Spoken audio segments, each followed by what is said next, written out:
নমস্কার বন্ধুরা, আমার নাম প্রভাস দাসপুর, পশ্চিম মেদিনীপুর থেকে। আর আপনারা দেখছেন অ্যাকোয়াকালচার ফার্মার ইউটিউব চ্যানেল। তো আমার পিছনে যে 10,000 লিটার করে দুটো ট্যাঙ্ক রয়েছে, এখানে 1 মাস আগে একটা ট্যাঙ্কে 1800 লাইনের কই মাছ ছেড়েছিলাম, আরেকটা ট্যাঙ্কে 6000 লাইনের কই মাছ ছেড়েছিলাম। তো 1 মাস বয়স হয়ে গেল। তো সেই কই মাছটাই ধরে আপনাদের দিকে দেখাবো কীরকম সাইজ এসেছে। তো এটা আপডেট ভিডিও, চলুন ভিডিওটি শেষ পর্যন্ত দেখতে থাকুন। তার আগেই মোটামুটি যেইটাতে আমি 1800 লাইনের মাছ ছেড়েছিলাম সেটা থেকে আমি মাছ তুলে ওটাই আপনাদের দিকে আগে আমি ওয়েট করে কত লাইনে এসেছে সেটাই দেখাবো। তো এখানে আগে আমি অল্প করে কিছু খাবার দিয়ে দিয়েছি, কারণ খাবার দিলেই মাছটা চট করে চলে আসে। তো মাছটা মোটামুটি ধরে নিয়েছি। মাছটা দেখুন মোটামুটি ভালোই বড় হয়েছে। তো 1 মাস পর এইটার আপডেটটা দিচ্ছি। তো এর আগে আমিও কোনো দিন ওয়েট করে দেখিনি মাছটা কত লাইনে রয়েছে। তো দেখুন মাছটা বেশ যথেষ্ট ভালোই বড় হয়েছে। তো এই মাছটার গ্রোথটা খুবই ভালো। তো দেখুন এটা ওয়েট করছি। এটা আমি এখান থেকে 250 গ্রামের মতন মাছ ওয়েট করব। ওয়েট করে গুনে দেখব যে এই মাছটা টোটাল কত পিসে 250 গ্রাম হচ্ছে। তো এখানে তো 250 পিস মোটামুটি ওয়েট করা হয়ে গেছে।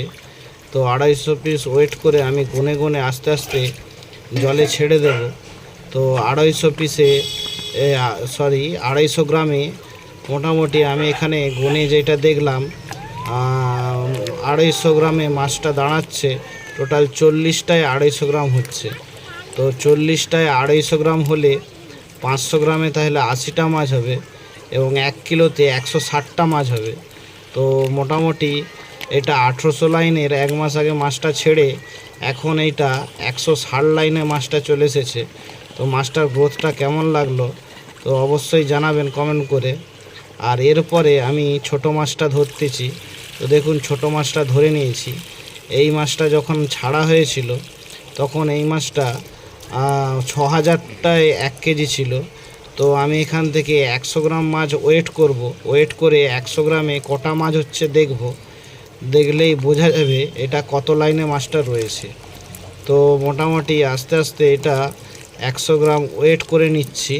ওয়েট করার পরে যখন আমি এটা থেকে মাছটা আস্তে আস্তে গুনতি করব, তো গুনতি করে এই গামলার মধ্যেই রাখবো, রেখে তারপরে মাছটা ছাড়বো। তো 100 গ্রাম দেখুন ওয়েট হয়ে গেছে। এরপরে আমি এই মাছটা গুনে দেখলাম যেটা, তো আস্তে আস্তে গুনে যেটা বোঝা গেল তো 100 গ্রামে 51 পিস মাছ হচ্ছে। তো 51 পিস মানে আপনি 50 পিসই ধরে চলুন। তো 51 পিস মানে এটা তাহলে 100 × 10 করুন, তাহলে এটা মোটামুটি 500 লাইনে মাছটা চলে এসছে 1 মাসে। তো এই মাছটারও গ্রোথটা খুব ভালোই হয়েছে। যখন এই মাছটা ছাড়া হয়েছিল তো এটা 6000 লাইনে ছিল।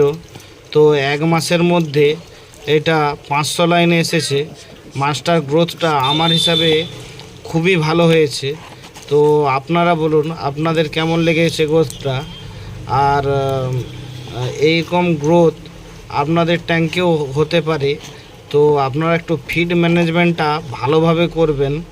আর ছোটোবেলায় মাছকে যতটা খেতে চায় ততটাই খাবার দেবেন, তাহলে দেখবেন এরকমই সমপরিমাণ গ্রোথ হবে। তো মাছগুলানের আপডেটটা দেখলেন কীরকম সাইজ হয়েছে। তো এর মধ্যে যেটা আমি 1800 লাইনের মাছটা ছেড়েছিলাম, যেটা এই ট্যাঙ্কিতে রয়েছে, তো এই মাছটা এখন আপাতত 40টায় 250 গ্রাম হয়েছে। মোটামুটি 160টায় 1 কেজি হবে। তাও 160 লাইনে মাছটা চলে এসছে 1 মাস পর। আর এই ধারের যেটা আমি 6000 লাইনে ছেড়েছিলাম ছোটো মাছটা, তো ওইটা আপাতত 51টায় 100 গ্রাম হয়েছে। মোটামুটি 500 লাইনেরই ধরুন। তো বড় মাছটার মধ্যে কিছু মাছ আবার 100 লাইনের নিচে রয়েছে, আর ছোট মাছটাতে কিছু মাছ আবার 200 লাইনের মধ্যে রয়েছে। তো মাছের বড় ছোট স্বাভাবিক হয়। তো মাছটার গ্রোথটা কেমন লাগলো অবশ্যই কমেন্ট করে জানাবেন। আর ভিডিওটি শেষ পর্যন্ত দেখার জন্য অবশ্যই ধন্যবাদ। আর চ্যানেলে নতুন এসে থাকলে অবশ্যই চ্যানেলটি সাবস্ক্রাইব করে দিয়ে চলে যাবেন। তো চলুন নেক্সট ভিডিওতে আবার দেখা হবে।